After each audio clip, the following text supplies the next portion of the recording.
just before we move on to Inter, Allegri. So you've said on previous shows that you think that Allegri could go during the World Cup break. Yeah, I did preface that. Do you feel now that it's likely he's going to now stay with this win? And if you remember last week, I think it was on the Thursday pod, I said, I think a lot of it rides on this game. And I said that I prefaced that if they get rid of him, it will be during the World Cup break and it will be him resigning. But I prefaced that and gave a caveat there saying it depends on where they are when the World Cup break comes. And the way it looks like they're going to be at is within top four, inside top four, and that the team is starting to perform when they has overcome adversity, and they have. Their attack is still not good enough, but defensively they are outstanding. 7 goals conceded in 13 games. That's the best in the Serie A, if I'm not mistaken. I do have to caveat that 7 goals. Now, they were overperforming their expected goals against by almost double earlier on in the season. Although I have to say the defence has improved a lot in recent games, but they have, they should have conceded a lot more. That's fair enough, but they haven't played good football, and they haven't been good enough. But they've overcome their difficult period. I think you can say that when you win 4 games in a row, and one of them is against Inter. Yeah. That they're in form now, and they've done so by playing a 3-5-2, by playing in low blocks, by being compact. And they've got outstanding. I mean, when Allegri said that this Juventus was born to play counter-attacking football, I agree with him. I think he's absolutely right. Their expected goals against this season, by the way, Juventus, is 14.74, and they've conceded 7, so it's over double their expected goals against. I mean, that was Perin was magnificent actually in the early weeks of the season, and a lot of people actually feel he should have been the Juventus number 1. He should have kept his place when Szczesny came back. So.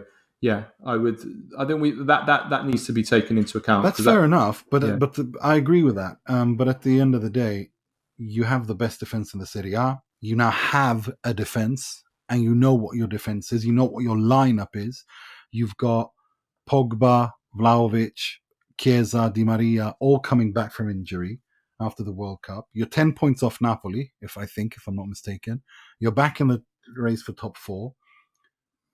You have 2 months to recalibrate and work on that. And then you have a January window where you can work and try to strengthen.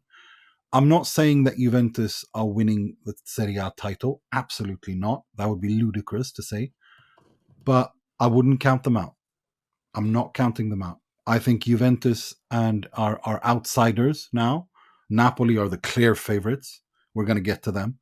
I think it's a 2-horse race between them and Milan, with Juventus the possible 3rd horse. Yeah.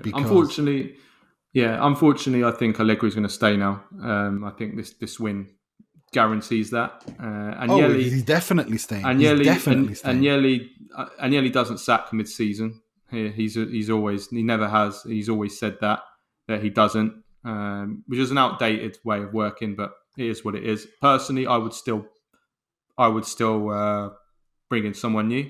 I think that.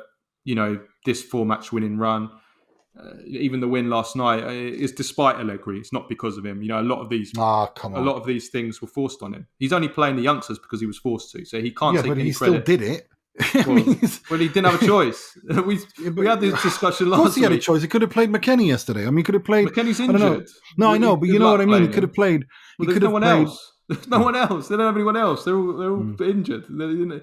But at the same time, he could have played a 4-4-2, but he didn't. He played a 3. Like you can't just he still constantly does bash in defensive position. In defensive phases, he still does play 4-4-2. Oh my god! But, no, you can't because everyone does that. It's fluid. Even Spalletti when changes between there. Look, it's you can't just take a dump on Allegri. You got to give credit where credit is due. And yes, he's done things a very outdated and old-fashioned and roundabout way to get to where he is. But what I saw yesterday against Inter wasn't just a win. And they were lucky, and he said it himself. We were lucky in the first half, and they were. But I also agree with what Simone Inzaghi says. I don't believe in luck. You just have to do better. and Juve did better. Well, I'll give Allegri credit when I see them challenging up near the top and doing what they should be doing, and not getting knocked out of the Champions League with 3 points after 6 games. And that's when I'll start giving them credit. Yeah, I'm not going to give him credit after he wins just one game. No, I'm not giving him credit after just one game. No, I'm just saying the XG in this game was 1.2 to Juventus and 1.7 to Inter. So I'm not saying that Juventus played a bad game; they played a good game, but they were still a bit lucky to win this game. I think a draw. But that's what I mean. That's fair enough. But my point, but as Simone Inzaghi said, and I agree with him, and I thought that was very good. Very self-critical of him, and say that, look, I don't believe in bad luck and good luck. You just have to do better. Yeah, we have to do better, and I agree with that. And sure, and I think Allegri's done really, really well, and I think he stays, and I think I started doubting him for sure on this podcast, saying maybe it's looking so dreary and horrible that maybe he should leave. But sometimes you got to hit rock bottom before you can go upwards, and Juventus have hit rock bottom, and now they're going upwards, and they will finish in the top 4. There's no doubt about it in my mind that they will. I don't think they're going to. As I said, they're an outsider with an outside chance to get involved in the Scudetto race, but they are. There is something there. This is there is something there, and you can't take that away from him. And he has been able to steer this Juve from chaos back to on the right path. Listen to the full show and all other episodes by going to patreon.com/TIFP and become a member for only $2.99 per month.